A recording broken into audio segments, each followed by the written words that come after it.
Bienvenue sur Stratpol, nous sommes le jeudi 19 février 2026, c'est notre bulletin numéro 278 et nous sommes toujours à Moscou et toujours sous sanction.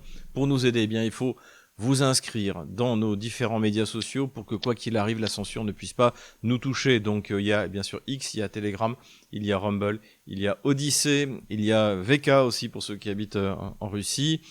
Et puis notre lettre d'information qui maintenant fonctionne bien, on utilise donc un nouveau système de, pardonnez-moi l'anglicisme, de mailing, d'envoi de courriel, et donc ce qui permet d'envoyer, en 24 heures, on arrive à envoyer la totalité de nos 25 000 abonnés, quasiment. Donc n'hésitez pas à vous inscrire, en plus c'est gratuit. Inscrivez-vous à ça, ceux qui veulent m'aider, eh bien ils ne peuvent pas, mais vous pouvez participer à la cagnotte de mon épouse pour aider ma famille, tout ça est en description de cette vidéo.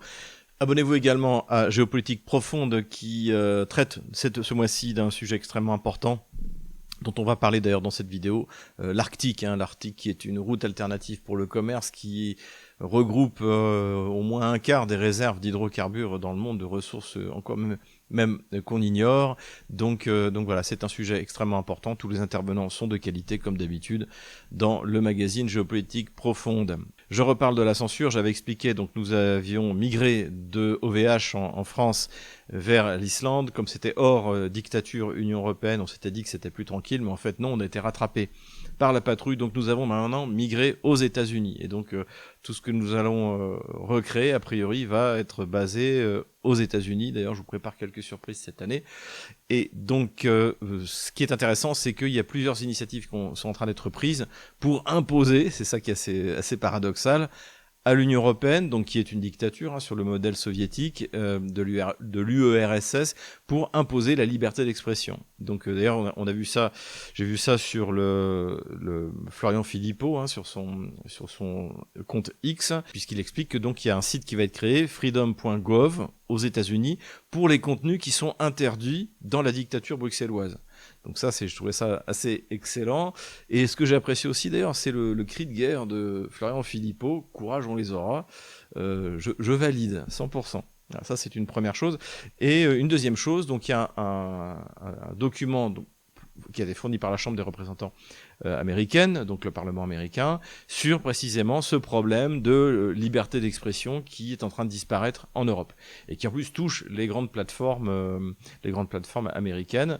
Donc alors il y en a, c'est bien sûr, c'est un goulag numérique. Google est un goulag numérique, YouTube est un goulag numérique, mais il y en a qui effectivement maintiennent des libertés, permettent la liberté d'expression. C'est le cas de X avec donc en plus Elon Musk qui publie ouvertement l'algorithme, donc on peut aller vérifier, mais également Pavel Durov qui ne lâche rien, non seulement en Europe, mais également en Russie. Donc tout ça, à mon avis, est extrêmement important, va dans le bon sens, et c'est quand même qu'on n'aime pas les États-Unis, c'est quand même la force de l'Amérique qui met en tête de sa constitution le premier amendement sur la liberté d'expression. Nous devons faire la même chose. J'espère qu'il y aura un candidat qui demandera ça en 2027, c'est-à-dire que la liberté d'expression est un absolu.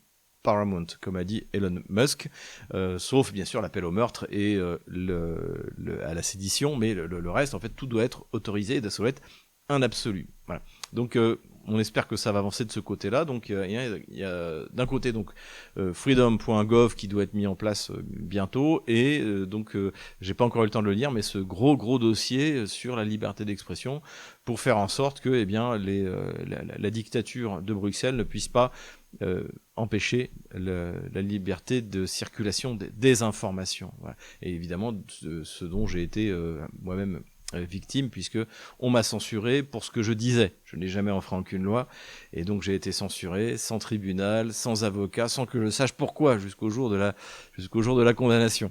Donc tout ça, bien sûr, évidemment, doit être combattu, et évidemment que mon combat, c'est bien sûr, moi personnellement, pour lever les sanctions, mais également pour restaurer l'état de droit en France, ce qui suppose de sortir de cette infection qu'est l'Union européenne. Autre infection, eh bien, c'est la gauche bourgeoise, donc que j'ai décrit dans mon livre, le livre noir de la gauche française.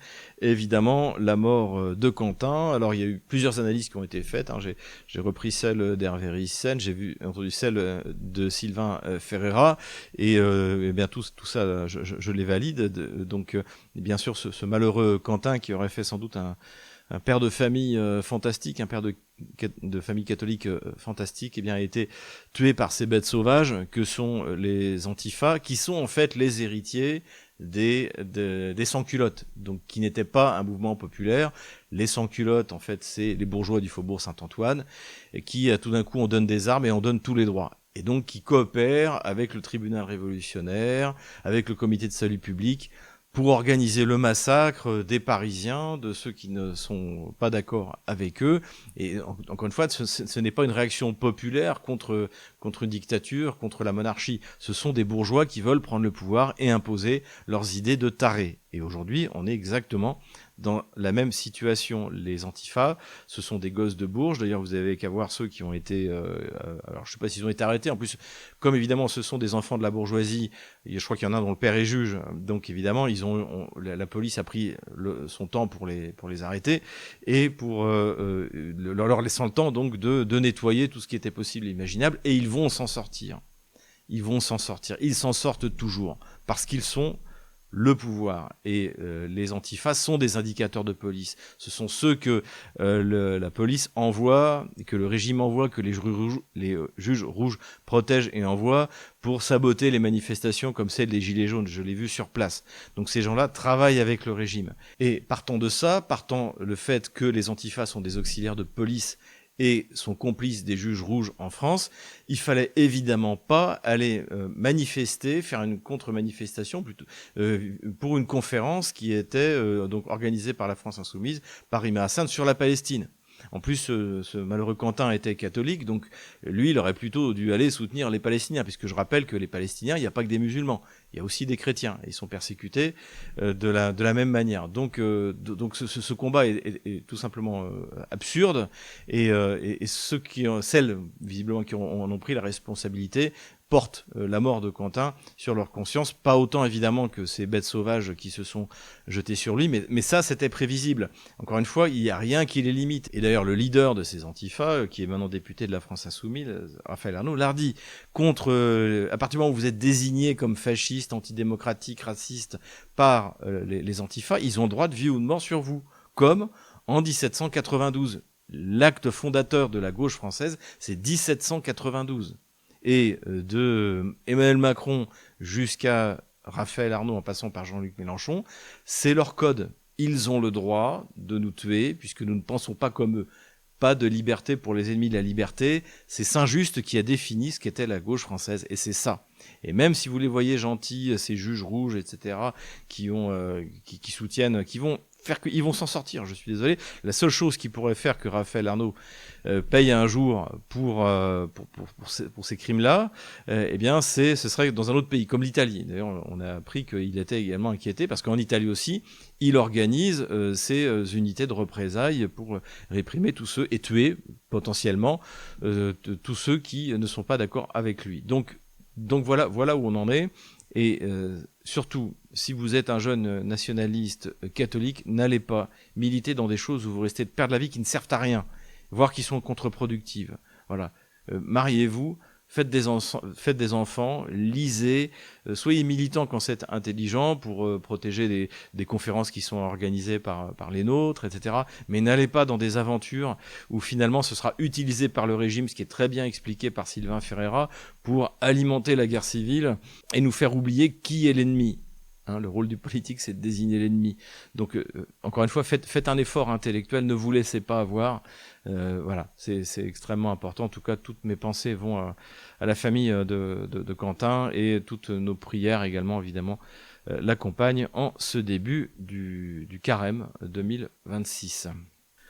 Économie maintenant, et avant tout, si vous ne voulez pas vous faire voler votre argent par le régime français, eh bien n'hésitez pas à venir ouvrir un compte en Russie. Pour ça, eh bien Divergence Service est à votre disposition. Le lien est en description de cette vidéo. N'hésitez pas. Économie toujours, et nous assistons à quelque chose d'intéressant que nous avions annoncé il y a un peu plus d'un an, au moment où effectivement où Kiev a voulu empêcher le transit du pétrole russe par son territoire qui allait dans les raffineries hongroises, dont une est en Hongrie et l'une est en Slovaquie. Ces raffineries transforment le pétrole russe, notamment en diesel, et ce diesel est livré. Et également, il y a une production électrique, donc qui est le fait de la Slovaquie et qui aujourd'hui sert à alimenter le réseau ukrainien, qui a été réduit à néant par les bombardements dans la profondeur russe, sauf l'électricité produite par le nucléaire. Mais voilà, donc la situation énergétique en Ukraine est catastrophique. Or, Zelensky, qui visiblement aujourd'hui perd les pédales, enfin prend des décisions absolument stupides, a décidé de bloquer le pétrole, ou en tout cas faire semblant de ne pas réparer l'oléoduc qui amène ce pétrole. Donc la décision qui a été prise par la Hongrie, eh bien, c'est de cesser de livrer du diesel à l'Ukraine, donc ce qui va avoir des conséquences catastrophiques, et la Slovaquie fait pareil, et en plus a décidé de couper l'électricité. Donc là encore une fois, on voit une fois de plus les décisions absurdes qui sont le fait à la fois de Kiev et à la fois de Bruxelles. C'est-à-dire qu'on est capable de se tirer une balle dans le genou, dans le pied, de ce que vous voulez, d'autant plus que, eh bien, comme l'hiver est froid, oui, mais c'est sans doute à cause du réchauffement climatique, hein, puisque maintenant, ce qu'on entend, c'est qu'il fait froid, c'est parce qu'il fait chaud. Enfin bref, le résultat, c'est qu'il fait froid, et comme il fait froid, eh bien, l'Union européenne a puisé dans ses réserves de gaz qui sont quasiment à zéro. Donc là, je pense qu'on va assister à une montée du prix du gaz assez significative, et on va constater une nouvelle fois qu'on ne peut pas se passer du gaz russe, que l'Union européenne peut prendre des décrets pour interdire le gaz russe, on en a parlé la dernière fois, à partir de janvier 2027 pour le GNL, quoi qu'il arrive, il va falloir en importer. C'est le marché qui décide. Il y a une demande, et la demande en énergie, elle est incontournable. Et il y en a qui en ont, et les Russes en ont. Et sont prêts à nous le vendre, d'autant plus que maintenant, avec les sanctions et la destruction du gazoduc par Washington et Oslo, a priori, si on en croit le rapport de Seymour Hersh, eh bien, le prix du gaz a été multiplié par 4. Donc voilà ce à quoi on va assister. Et c'est la même chose pour le Japon. Mais le Japon, à la différence de l'Union européenne, c'est qu'il a considéré que l'énergie était stratégique et que aucune sanction ne pourrait être appliquée. Donc en plus, il y a des exploitations d'hydrocarbures en commun à Sakhalin, donc je crois que c'est Mitsubishi qui est partenaire. Donc tout ça continue, et le Japon a augmenté de 260% ses achats donc au mois de janvier de charbon à la Russie. Parce que le charbon, croyez-moi, et la Russie en a beaucoup, le Donbass en a beaucoup, eh bien, va rester une énergie extrêmement importante, puisque le modèle économique de demain, avec les data centers, avec toute cette haute technologie, eh bien, va être extrêmement consommateur d'énergie. Et ça, de l'énergie, la Russie en a autant qu'on en veut. Donc c'est pour ça qu'évidemment que la Russie est en train de devenir le cœur de l'économie européenne de demain. À nous de jouer, à nous de nous organiser pour de nouveau, avec l'Allemagne, avec la France, avec l'Italie, eh bien, coopérer avec la Russie pour que l'Europe reste dans la course. Pour l'instant, on est complètement largué par l'Asie, mais un peu de volonté et on retrouvera les qualités de notre peuple. Je parlais tout à l'heure du numéro de Géopolitique Profonde de ce mois de février sur l'Arctique, et eh bien, il y a eu un tableau intéressant là que je voulais afficher pour vous faire réfléchir dessus, c'est la quantité de brise-glace en Russie, de brise-glace donc déjà construits et en projet. Et on voit que par rapport aux autres pays donc qui sont les riverains de l'Arctique, eh bien, la Russie est largement devant le Canada, devant les États-Unis. Et rappelons aussi que les Russes sont les meilleurs, quasiment les seuls à pouvoir encore produire de manière régulière des brise-glaces nucléaires. Et rajoutons aussi que les méthaniers russes sont prévus pour être des brise-glaces, c'est-à-dire qu'ils pourront circuler quasiment toute l'année, même quand eh bien, la mer sera gelée. Voilà. Et puis, dernière nouvelle économique, la Banque centrale de Russie continue, selon le plan, à baisser le taux directeur qui est passé à 15,5%. La belle affaire. Bon, donc ça va dans la bonne direction. Encore une fois, les PME, les ETI réclament du 12% pour pouvoir recommencer à investir. Et la grande peur, c'est l'inflation. Et c'est vrai que quand on y réfléchit, finalement, la Russie, quoi qu'on en dise, est en guerre. et que donc il faut que la population soit solide. On l'a vu, Poutine est à 81% de satisfaction. Il y a bientôt des élections législatives, et c'est vrai que l'inflation, c'est quelque chose qu'on le ressent immédiatement, et on cherche pas trop à comprendre pourquoi. Et c'est ça que, évidemment, que les populations n'aiment pas, notamment la population russe. Donc voilà, ça explique cette politique de la Banque centrale. Ça l'explique, mais ça ne la justifie pas. Encore une fois, mais bon, maintenant c'est comme ça, donc à suivre. Politico-diplomatique maintenant, il y a une réunion à Genève cette semaine, donc il y a notamment l'Iran, puisque la tension continue à monter en Iran, donc il y a des négociations. Il y a aussi un deuxième porte-avions américain qui arrive, donc c'est une force significative. La question donc qui se pose, c'est est-ce que les Américains vont frapper, comme je l'avais dit notamment sur Divergence politique, les Américains frapperont si Trump est mal informé et s'il est irrationnel. Donc mal informé, je pense que maintenant Tulsi Gabbard, à la direction du renseignement américain militaire, lui donne les vraies informations sur les capacités de l'américaine et les capacités de faire des dégâts en Iran. L'armée américaine peut faire des dégâts en Iran, mais elle va prendre des risques également. Et comme c'est une opération impérialiste, les pertes américaines, ne serait-ce qu'un seul pilote abattu pour bombarder un pays qui n'a absolument rien fait aux États-Unis, qui est l'Iran, c'est anti-MAGA et c'est une véritable catastrophe pour Trump. Donc voilà, la question, encore une fois, c'est l'irrationalité. L'irrationalité, le facteur irrationnel, évidemment, c'est la pression du lobby pro-israélien aux États-Unis. Donc jusqu'où est-ce que ça ira ?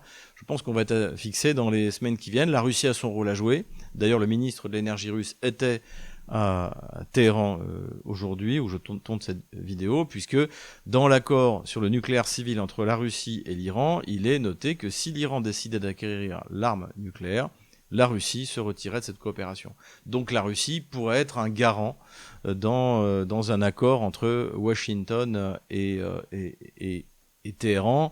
Et évidemment, le problème, c'est que c'est pas ce que veut Netanyahou. Ce qu'ils veulent, c'est un changement de régime, c'est l'anarchie, la guerre civile en Iran. Donc voilà. Donc on est sur des charbons ardents dans cette région. Mais le pire n'est jamais certain. Le sommet de l'OTAN a eu lieu à Bruxelles. Donc on a assisté à des moments assez pathétiques, en fait, d'une structure en plein effondrement, puisque le principal acteur, les États-Unis, ont l'air de moins en moins intéressés par ce machin. Donc on a eu les déclarations plus ou moins loufoques de Rutte. On a eu tout d'un coup un engouement pour le nucléaire, alors de l'Allemagne, même de la Pologne. Le président polonais veut l'arme nucléaire, et à la limite, grand bien lui fasse qu'il prenne l'arme nucléaire et qu'il nous fiche la paix, puisque comme il aura l'arme nucléaire, il pourra plus prétendre que les Russes ou les Biélorusses veuillent l'envahir. Après tout, je crois, encore une fois, comme disait le général Lucien Poirier, à la vertu rationalisante de l'atome, même avec les Polonais. Pourtant, c'est pas gagné au niveau de la rationalité. Donc, mais de toute manière, encore une fois, même si ces pays-là voulaient acquérir l'arme nucléaire, l'Allemagne, un pays riche, avec des scientifiques de très haut niveau, une industrie, etc. Donc, ils peuvent acquérir l'arme nucléaire. Mais pour que la dissuasion fonctionne, il faut des essais. Il y a les pays qui ont fait des essais, ont une arme nucléaire qui est réellement dissuasive. Alors, Israël n'a jamais fait d'essais, en tout cas pas que je sache, ou très souterrain, mais donc on ne sait pas si son arme nucléaire fonctionne, mais voilà, la France, on sait que ça fonctionne, les derniers essais ont lieu sous Jacques Chirac, donc tout ça fonctionne. Donc en fait, les conditions de production, de maintenance de l'arme nucléaire, en fait, sont extrêmement compliquées, du point de vue scientifique, et ça coûte très cher, parce qu'en plus, c'est bien d'avoir le nucléaire, mais après, il faut être capable de frapper en second, au cas où vous fassiez bombarder. Et en gros, le seul moyen d'être capable de frapper en second, à moins d'avoir un territoire de la taille des États-Unis ou de la Russie, c'est d'avoir ce que les Français ont, c'est-à-dire des sous-marins nucléaires lanceurs d'engins. Là aussi, c'est un coût exorbitant. Donc c'est pareil, quand les Polonais disent qu'ils veulent l'arme nucléaire, ça va encore être Nicolas, Helmut et Giuseppe qui vont payer. Donc tout le monde raconte à peu près n'importe quoi au sein de l'OTAN parmi les pays européens. Et il faut regarder ça un peu, c'est un peu la nef des fous. Bon, voyons jusqu'où ils iront. Ce qu'on apprend en revanche dans un article dans le Wall Street Journal, c'est que pour la guerre réelle, la guerre conventionnelle, l'OTAN n'est pas prête, puisqu'il y a eu des manœuvres qui ont été faites et une section de dronistes ukrainiens a anéanti en un clin d'œil 2 bataillons d'une troupe de l'OTAN. Donc voilà, donc ça a montré que effectivement, c'est ce qu'on voit aussi quand on voit encore l'armée française manœuvrer dans les villes françaises. faire du combat urbain comme on pouvait le faire il y a 20 ans, et sans prendre en compte le fait que maintenant il y a les drones. Donc l'OTAN n'est pas prête d'affronter l'armée russe, et ça tombe bien parce que les Russes n'ont pas envie d'envahir le reste de l'Europe et de se retrouver piégés dans le tiers-monde que c'est en train de devenir. Politico-diplomatique toujours, Trump a donc lancé son conseil de la paix, et alors qu'il n'est pas, je pensais que ce serait un échec plus retentissant, mais c'est pas un échec, parce qu'il y a quand même des pays sérieux qui en font partie. Alors vont-ils payer le milliard de dollars pour faire partie du club? Ça, rien n'est moins sûr. Mais parmi les pays présents, il y avait l'Inde, l'Indonésie, Israël bien sûr, Italie, l'Angleterre, les Émirats Arabes Unis, l'Arabie Saoudite, la Corée, puis les États esclaves de Washington, quoi qu'il arrive, un démocrate ou républicain, la Pologne, la Norvège. Voilà. Et également la Hongrie, mais ça on comprend, la Hongrie a besoin de l'alliance américaine, d'ailleurs de l'alliance de Trump pour les prochaines élections du mois d'avril. Et on a vu Rubio donc qui s'est déplacé à Budapest, Donald Trump a réitéré son soutien à Orban. Et d'après les informations des spécialistes que je consulte, eh bien les élections se présentent tout de même plutôt bien pour Orban, malgré tout ce qui va être fait par Bruxelles pour déstabiliser le pays. Mais encore une fois, il y aura sans doute des manifestations, mais comme on le voit, les révolutions colorées ne fonctionnent que dans les pays qui sont déjà contrôlés par les mondialistes. On l'a vu en Ukraine, Yanukovych était vendu, Shevardnadze était vendu en Géorgie, et ça la Roumanie était déjà sous contrôle, donc Georgescu n'avait aucune chance. Mais en revanche, en Géorgie, bien lors de la dernière élection, ça a raté. En Serbie, ça a raté. Donc voilà. À suivre, en tout cas, ce qui est clair, c'est que l'élection en Hongrie jouera un rôle extrêmement important pour la liberté de l'Europe, pour la paix en Ukraine, pour la relation transatlantique. Il faut que Orban triomphe une nouvelle fois. À suivre.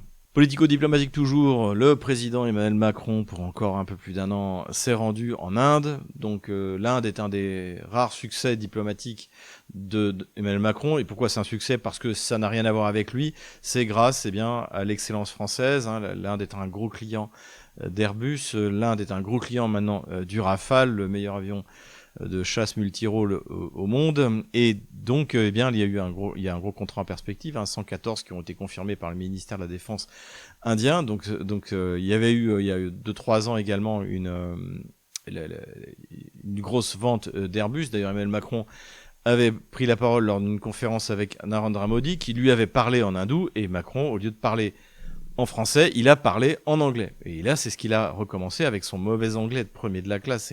C'est tout simplement insupportable. Et donc là encore, il nous a ridiculisés. Mais bon, évidemment, en Inde, il est heureux puisque, encore une fois, c'est un succès de la France par la diplomatie économique et évidemment pas par la diplomatie de bras cassés qui caractérise celle malheureusement de la France depuis 2017. Et puis pour finir en politico-diplomatique, il y avait en Suisse, non seulement une conférence sur l'Iran, mais également une conférence pour des négociations entre Washington, Moscou et Kiev. Il faut bien préciser, d'ailleurs, c'est entre Washington et Moscou, puisque Washington a commencé une guerre contre la Russie, qui sont en train de perdre, dont ils veulent Trump ne va pas prendre la responsabilité de la défaite, et l'Ukraine, le pays dans lequel ça s'est passé, dans lequel les seigneurs se sont battus sur les terres du paysan ukrainien. En gros, c'est ce qui se passe. Et un accord a été trouvé à Anchorage.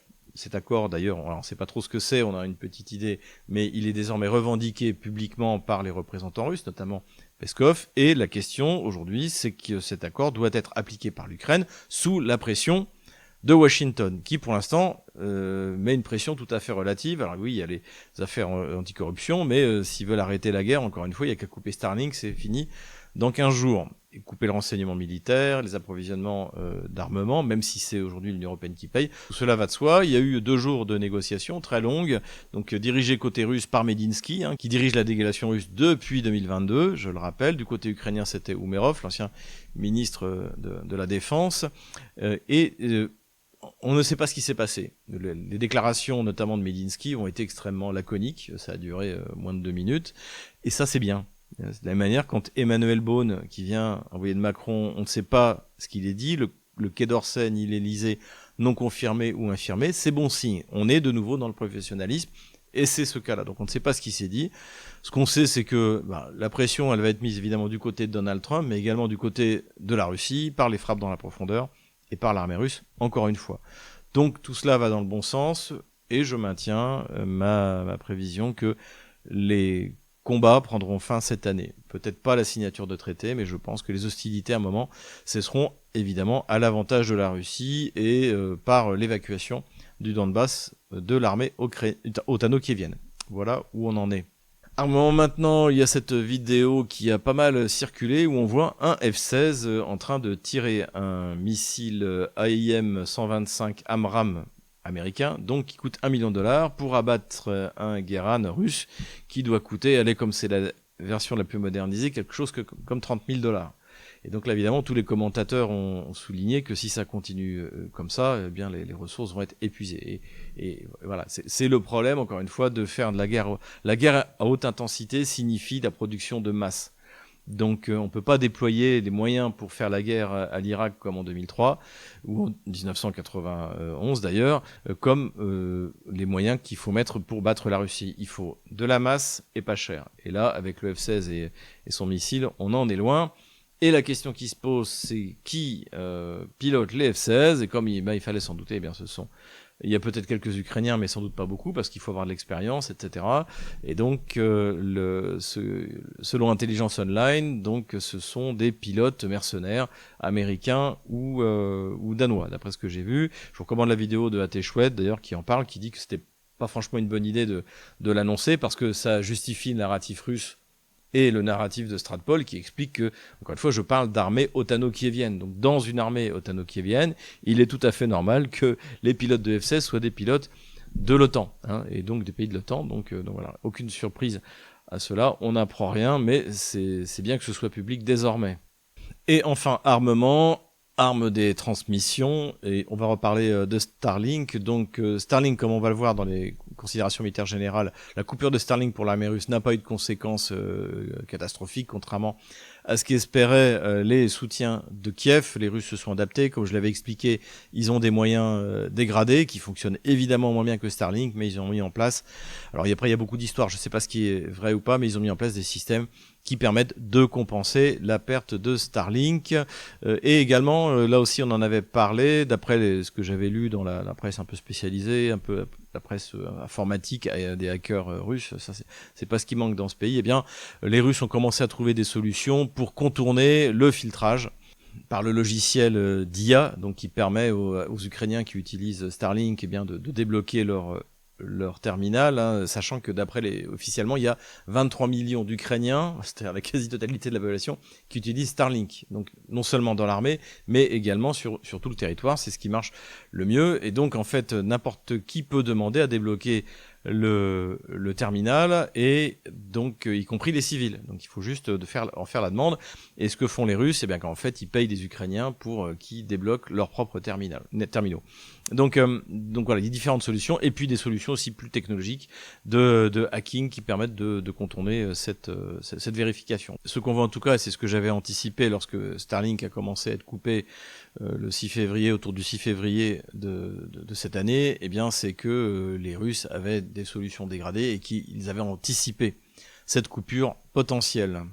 Empire du mensonge maintenant, et le patron évidemment, c'est Emmanuel Macron en Inde, écoutons-le. Parce que la liberté d'expression est une pure si personne ne sait comment on est guidé à travers cette prétendue liberté d'expression. Surtout quand il s'agit de passer d'un discours de haine à un autre. Je veux juste qu'il y ait un chemin transparent à travers ces différents discours. Et au fait, je veux qu'il y ait une sorte d'ordre public. Je veux éviter les propos racistes, les discours haineux, etc. Aucune surprise pour ceux qui ont lu le livre noir de la gauche française, encore une fois, pas de liberté pour les ennemis de la liberté. La référence de la liberté d'expression en France, c'est l'article 11 de la Déclaration des droits de l'homme. Donc c'est pas du tout un absolu, hein, comme dans la Constitution américaine. Donc en fait, on peut en faire ce qu'on veut, et c'est Emmanuel Macron qui décide quand c'est bien et quand c'est mal, quel algorithme il faut. Et voilà, les gens ont le droit d'avoir accès à l'information, à la bonne information, comme dirait Thierry Breton, une information de qualité qui soit contrôlée par le Parti socialiste et les antifas, hein, et les juges rouges. C'est ça, en fait, qu'il faut. Donc là, au moins, l'avantage, c'est que c'est clair, il l'a dit. Ce qui est très pénible, encore une fois, c'est sa vulgarité, la manière dont il l'a dit, et puis son anglais. Mais mon Dieu, mais il est président de la République. Quand on parle aussi mal anglais, on parle français. Quand je dois parler anglais parce que je donne des interviews, j'ai honte. Mais bon, moi je suis pas président de la République française, et donc voilà, si je préfère parler français, et lui qui a un niveau d'anglais épouvantable et qui systématiquement veut faire le malin et le premier de la classe, mais c'est insupportable. On a presque envie de dire continue à mentir, mais arrête de parler anglais par pitié. Empire du mensonge, accord, et on est toujours dans le régime d'Emmanuel Macron, puisque Jean-Noël a récidivé. Donc m'avoir mis sous sanction sous des faux motifs, hein, je rappelle, je peux pas encore une fois, publier le dossier de preuve, mais tout est faux. D'ailleurs, c'est des captures d'écran d'articles qui ont été écrits sur moi, mais ce qui apparaît, en tout cas, ce qui peut être publié sur le site de l'Union européenne, c'est que j'aurais dit que l'Ukraine avait organisé elle-même son invasion pour rentrer dans l'OTAN. Je n'ai jamais dit une ânerie pareille. Donc, fausse information utilisée par Jean-Noël Barrot, et fausse information utilisée pour Madame Francesca Albanese, puisque le Jean-Noël Barrot a repris, y compris sur Twitter, l'information comme quoi elle aurait dit que Israël était l'ennemi de l'humanité. Ce qu'elle n'a pas dit. Il y a eu donc une pétition d'une centaine d'anciens diplomates, juges, etc. européens qui considèrent que c'est un scandale, puisqu'en plus Jean-Noël Barrot exigeait son départ des Nations Unies, hein, tout simplement. Et donc voilà. Donc une fois de plus, on voit l'amateurisme qui caractérise le Quai d'Orsay, qui caractérise la diplomatie française. C'est peut-être aussi pour ça que Macron, qui veut renouer des liens maintenant avec la Russie, envoie son conseiller diplomatique spécial. Donc ça veut dire que ça passe plus par le Quai d'Orsay. Donc voilà, on est encore une fois, on est en train de passer dans une diplomatie, hein, ça au passage, des missionnaires, des missi dominici, c'est-à-dire on a Witkoff, Kushner pour Trump, on a Ushakov et Dmitriev pour Poutine, et là on a Emmanuel Beaune pour Macron. Donc voilà, énorme mensonge une fois de plus de la gauche bourgeoise française, de ce régime infect qui m'a mis sous sanction. Voilà, tout simplement. Et puis on a encore cette semaine un moment bunker. Et le moment bunker, c'est Volodymyr, hein, pour l'appeler comme on l'appelle en ukrainien, alors que sa mère et sa femme l'appellent Vladimir. On va l'appeler nous Volodymyr, c'est tellement ridicule. Volodymyr Zelensky, écoutons-le. Russia pays for 1 kilometer now is 156 soldiers. Putin is not concerned about this now, but there is a level at which he will start to care, I'm sure. Every month, Russia mobilizes about 40,000 people, a little bit more, 42, 43, sometimes. Not all of them reach the front line. Donc ça a eu lieu au sommet de l'OTAN, et encore une fois, c'est une des pathologies du perdant, c'est-à-dire que on croit aux pertes mythiques, aux pertes magiques. Hein. Encore une fois, Marcel Déat, juste après Stalingrad, nous expliquait que c'est pas grave, l'important c'est de reculer en bon ordre et de tuer le maximum de Russes. C'est exactement ce que disait Marcel Déat, qui avait 50 000 chars qui allaient être produits, que voilà, etc., etc. Et donc là, on est évidemment dans la même situation. Donc c'est pas Marcel Déat, mais c'est Volodymyr Zelensky qui nous explique que pour prendre 1 km², les Russes ont 156 hommes perdus. Voilà. Donc en fait, c'est du grand n'importe quoi. Évidemment, d'ailleurs, même en Ukraine, personne n'y croit. Ce qui est intéressant aussi, c'est qu'on a eu, encore une fois, des chiffres que personne ne conteste d'un côté ou de l'autre. C'est le rapport final du nombre de corps de soldats ukrainiens et russes qui ont été échangés. Les Russes, en 2025, ont rendu 12 389 corps ukrainiens et ont reçu 317 corps russes, ce qui fait un rapport de 39 contre 1. Alors évidemment, ça, on s'en doute, le régime de Kiev n'a pas le respect pour ses soldats comme pour les soldats russes que les Russes ont pour les uns et pour les autres. Les Russes ramassent tous les cadavres, les identifient autant qu'ils le peuvent et font même une base de données pour que les familles ukrainiennes puissent savoir où sont si jamais leur mari ou leur fils sont morts. C'est évidemment ce que ne fait pas l'armée otano-kievienne. Mais vous retirez évidemment ce mépris pour les morts du côté otano-kievien, ça fait quand même une très grosse différence. Et ça, c'est quelque chose qui ne peut être nié ni par personne. Donc nous, on va continuer à suivre des indicateurs de ce type. Considération militaire générale toujours, et je voudrais revenir sur cette offensive ukromagique, comme je l'ai appelée. Donc on nous a expliqué que tout d'un coup, l'Ukraine avait récupéré 201 km². Alors ça vient de l'institut du mari de Victoria Nuland, hein, Kagan, qui s'appelle l'ASW, et qui a expliqué, qui a sorti ce chiffre-là, absolument mal prouvé, pas prouvé. Et surtout, ce qui est intéressant, c'est que ça fait référence à une offensive ukrainienne qui a démarré à peu près autour du 5 ou 6 février, mais dont personne n'a parlé en Occident. parce qu'en fait, elle a échoué. Elle était en train d'échouer. Donc, la première fois que j'en ai entendu parler, d'ailleurs, c'était pas dans les médias occidentaux, c'était dans les médias russes, et notamment Yuri Podolaka, qui en a parlé le 8 février et qui expliquait que depuis quelques jours, profitant de la brume, le ciel était extrêmement couvert, et de la coupure de Starlink, enfin en tout cas espérait-il, eh bien, il y a eu plusieurs unités d'assaut qui sont parties à l'assaut dans la zone de front de Zaporozhye, à l'ouest et à l'est de cette zone de front. On en a parlé dans notre dernière carte militaire il y a une semaine. Et que, a priori, en tout cas, les premiers assauts avaient coûté très cher et avaient échoué. Et je me souviens à l'époque, je suis allé voir dans les médias de grand chemin, sur LCI, etc., ce qui quelqu'un en parlait, personne n'en parlait. Et en gros, jusqu'à cette semaine, quasiment personne n'en a parlé, et tout d'un coup, c'est sorti dans les médias sociaux. Donc, suite à cette information, ce bobard de l'ASW, c'est-à-dire que les Ukrainiens contre-attaquaient, reprenaient du terrain, etc., etc. Et en fait, c'est complètement faux. Même Yuri Podolaka, qui en plus a un côté plutôt dépressif, qui est toujours en train d'envisager le pire, notamment sur Kupiansk, qu'il envisageait le pire finalement. Les Russes ont fini par nettoyer la rive est et sont en train ils vont reprendre la totalité de la rive ouest de la ville de Kupiansk. Donc voilà, lui était beaucoup plus pessimiste. Donc quand lui dit que ça se passe bien, c'est que ça se passe très très bien. Effectivement, ça se passe très très bien. Il y a eu des infiltrations qui ont été effectuées et qui n'ont abouti à rien, sauf à isoler des troupes otano-kieviennes à des endroits où ils peuvent pas tenir de toute manière. Donc voilà, donc c'est un fiasco complet.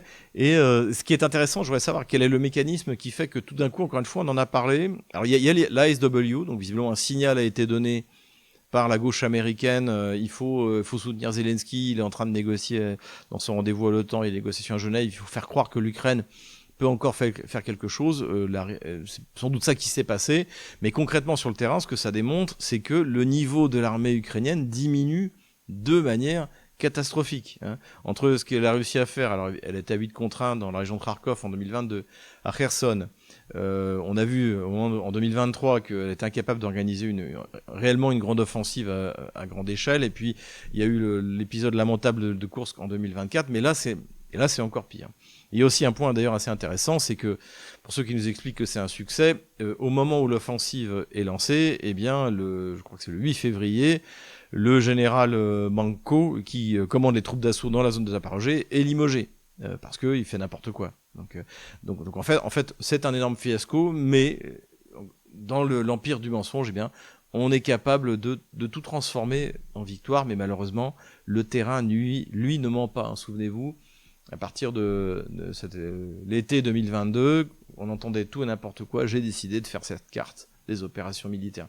Une carte extrêmement simple, mais on voit qui recule et qui avance. Et là, je suis désolé, c'est les Russes qui avancent. Ils ont continué à avancer sur le front de Zaporozhye, on va le voir, alors que, soi-disant, les otano-kieviens étaient à l'offensive. Et nous revoilà sur la carte des opérations militaires. Donc il y a eu des frappes dans la profondeur de part et d'autre, mais c'est surtout évidemment les Russes qui ont fait, comme d'habitude, un véritable carnage dans les infrastructures logistiques et électriques, notamment frappant à l'ouest pour gêner l'envoi d'électricité slovaque en Ukraine. Mais de toute manière, comme on vient de le voir, eh bien, désormais l'électricité slovaque va arrêter d'arriver puisque Kiev empêche la livraison du pétrole russe par l'oléoduc. Du côté des frappes otano-kieviennes sur le territoire russe, il y en a eu quelques-unes, mais rien de vraiment sérieux. Et on va directement sur la ligne de front. Donc ces pointes-là, en fait, elles datent de la semaine dernière et elles correspondent à cette série de petites offensives qui ont été lancées par les otano-kieviens. Pour l'instant, ça ne donne rien de sérieux. La localité de Rychnoe ici qui avait été prise par les Russes, donc il y a encore des combats qui ont lieu.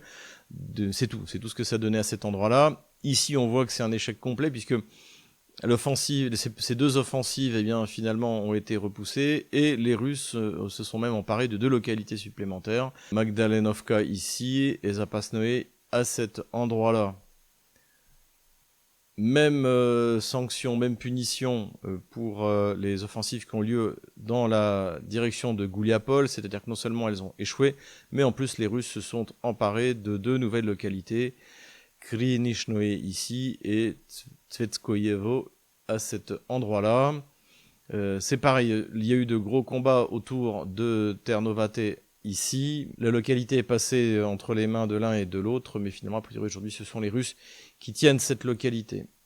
Ici aussi, l'offensive n'a rien donné. Ici aussi. Donc pour l'instant, je les laisse parce que elles ne sont pas terminées. Donc soyons prudents dans nos commentaires.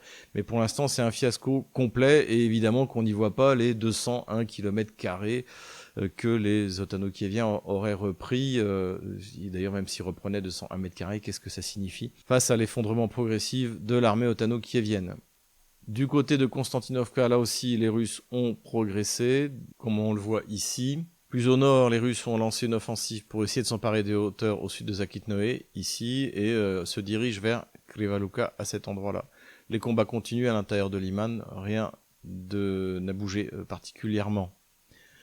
Plus au nord, eh bien, la situation également là aussi est stabilisée. Donc la ville de Kupiansk, comme je le disais, donc la rive est a été nettoyée et il reste aux Russes à finir de nettoyer encore ce qui reste donc de la ville de Kupiansk. Donc là aussi, la contre-offensive otano-kievienne finit par un échec. Les combats continuent autour de Volchansk, mais pas de mouvement significatif de la ligne de front. Au nord de la région de Soumy, là, les Russes ont commencé à progresser également du côté ukrainien. Ils ont franchi la frontière et ont pris ou sont en train de prendre la localité de Rijovka à cet endroit-là. Est-ce que c'est juste une diversion pour attirer les troupes otano-kieviennes ou est-ce que c'est plus sérieux? Il est encore trop tôt pour le dire. Voilà, j'enlève la ligne de front de la semaine dernière. Voilà où nous en sommes le jeudi 19 février 2026. Voilà, j'espère que cette vidéo vous a plu. N'hésitez pas à vous inscrire sur tous nos réseaux sociaux, c'est extrêmement important pour nous suivre, pour contourner la censure, surtout la lettre d'information, c'est gratuit. Confirmez l'email quand on vous l'envoie un email de confirmation, allez voir dans vos spams si par hasard vous n'avez pas reçu cet email et tout va remarquablement fonctionner parce que nous avons une équipe de compétition. Je les remercie, d'ailleurs je dois dire, et en plus en ce moment ils travaillent gratuitement puisque c'est le paradoxe. D'ailleurs, le Stratpol était un média totalement indépendant puisqu'il était payé par ses lecteurs, ses auditeurs français, et en coupant mes revenus, en fait, c'est ça qu'ils ont coupé. Mais heureusement, encore une fois, j'ai une équipe remarquable qui, le temps qu'on puisse recréer un écosystème qui fonctionne, travaille gratuitement. Je les en remercie. Voilà, en tout cas, si vous voulez aider ma famille, vous pouvez bien sûr aller sur la cagnotte de mon épouse. Je vous remercie, vous êtes extrêmement généreux, ça nous touche réellement. En tout cas, comme dirait Florian Philippot dans son dernier post, la situation est bonne, militairement, diplomatiquement, économiquement. Donc tenez bon, courage, on les aura. 2027 va être extrêmement intéressant.